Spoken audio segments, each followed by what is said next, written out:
When I was diagnosed with CLL, I had no idea what it was. I did know that I felt too young to have any serious disease, and so I panicked.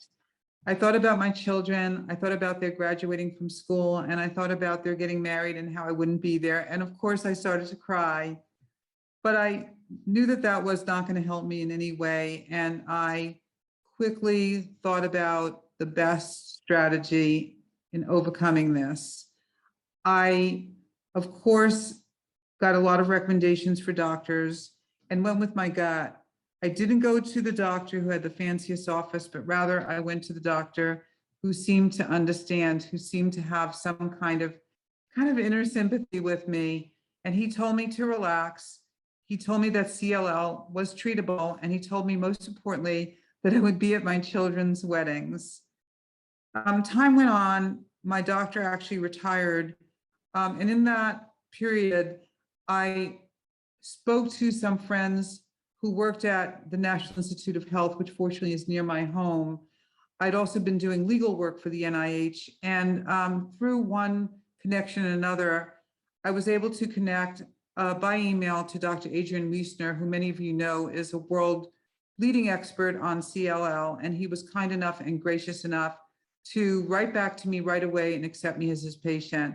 At that point, I had a new private oncologist, hematologist, and he agreed that it would be a fair and a good thing for me to meet with Dr. Wiesner once a year and to meet with the private doctor once or twice a year and have my team. And that became my team for at least 7 years. What I would say is not to take for granted some of the axioms that people hear, such as, oh, you caught the really good cancer, or if you had to have one cancer, make it CLL. That's not true. Cancer is cancer, and everything has to be treated seriously.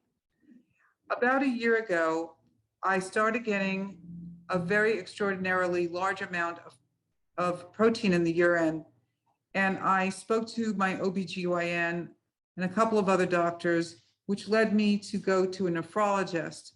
The nephrologist at that point thought there might be some connection with CLL. Because I had my team was able to get together and talk about the fact that although this seemed like a rarity with CLL to have a kidney impact, it wasn't unlikely. And through my team and my efforts, along with my husband's support, I had a kidney biopsy, which showed that it wasn't my kidney, that it therefore probably and most likely was CLL. My doctor said that there are 2 bad days in your life: the day that you hear you have CLL and the day that you hear that you have to have treatment. After 13 years of watch and wait, I did start my treatment.